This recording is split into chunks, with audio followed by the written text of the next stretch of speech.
सैकड़ों सालों से उस नागमणि और उस पारस पत्थर को पाने के लिए न जाने कितने ऋषि मुनियों और कितने साधु संतों ने अपनी जान की बाजी लगा दी थी, परंतु उस नागमणि और उस पारस पत्थर को कोई भी हासिल न कर सका। दोस्तों, आज के एपिसोड में हम बात करेंगे गोवर्धन के कुसुम सरोवर की। यह सरोवर गोवर्धन के परिक्रमा मार्ग में पड़ने वाला एक बहुत ही सुंदर स्थल है, एक बहुत ही सुंदर सरोवर है। यह सरोवर जितना सुंदर है, जितना संपूर्ण दिखाई देता है, उतना ही यह सरोवर बहुत ही रहस्यमय है। यह अपने आप में एक बहुत ही सारे राज छुपाए बैठा है। न जाने कितने अनगिनत राज इस सरोवर में छुपे हुए हैं, जिन्हें आज तक कोई भी नहीं सुलझा पाया। स्थानीय निवासी और अनेक साधु संतों और ऋषि मुनियों के अनुसार इस सरोवर में नागमणि और पारस पत्थर है, जिसको पाने के लिए न जाने कितने साधु संतों और कितने पुरुषों ने अपनी जान की बाजी लगा दी थी, परंतु आज तक कोई भी उस पारस पत्थर और उस नागमणि को हासिल नहीं कर सका।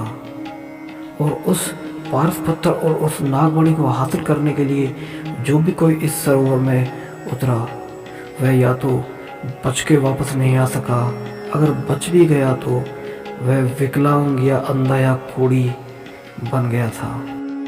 यह बात झूठ है सच है, इस रहस्य से पर्दा तो सिर्फ और सिर्फ इतिहास ही उठा सकता है। उसका जवाब तो सिर्फ और सिर्फ इतिहास के पास ही है। जितना रहस्यमय यह सरोवर है, उतना ही पुराना इसका इतिहास भी है।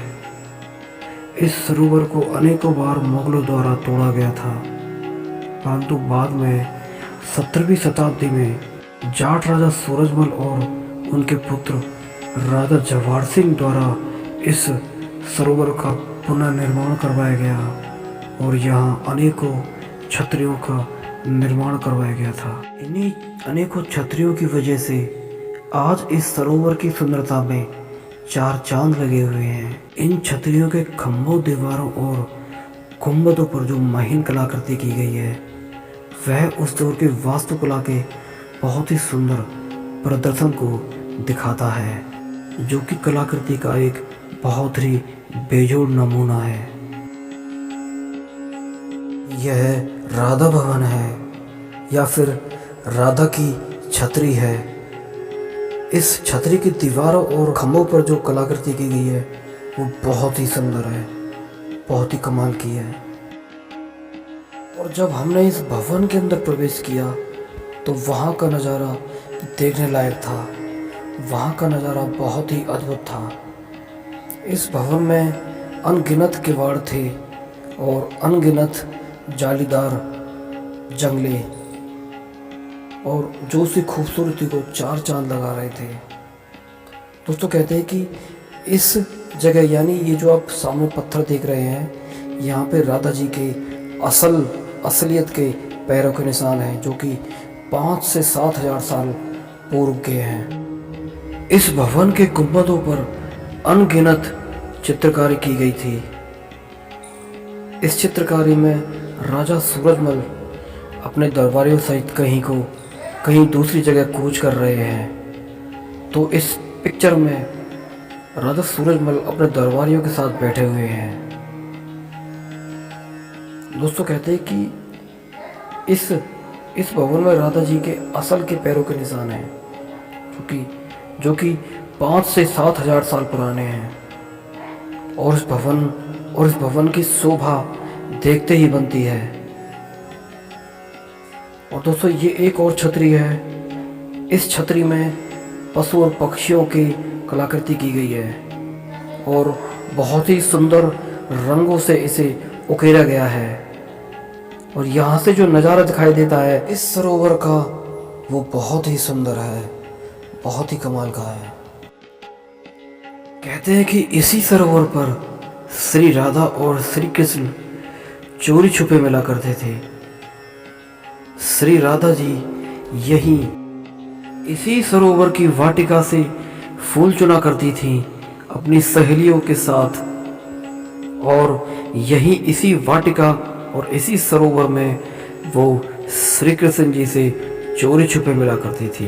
यह श्री कृष्ण भवन है, या फिर यूँ कह लीजिए कि यह श्री कृष्ण भगवान की छतरी है। इस सरोवर की सभी छतरियों का निर्माण राजा सूरजमल के पुत्र राजा जवाहर सिंह ने 17वीं शताब्दी में करवाया था, और इस भवन की खंभों और दीवारों और गुम्बदों पर जो कलाकृति की गई है वो बहुत ही सुंदर है। इसके अलावा दोस्तों, इस सरोवर में एक गुफा भी पाई जाती है जो कि आज उसको बंद कर दिया गया है, क्योंकि जो कि एक रहस्य से भरी हुई है, और बहुत से लोग उस गुफा को खोजने के लिए आते हैं, क्योंकि कहते हैं कि वहाँ खजाना छुपा हुआ है।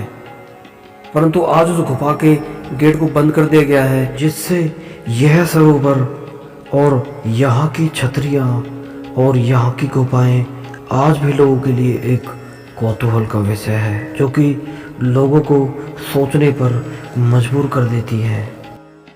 दोस्तों, अगर आपको इस सरोवर के बारे में कुछ और रहस्य, कुछ और जानकारी प्राप्त है तो कृपया करके कमेंट करके हमें ज़रूर बताएं। तब तक हमारे चैनल और हमारी वीडियो को लाइक और सब्सक्राइब ज़रूर करें। धन्यवाद।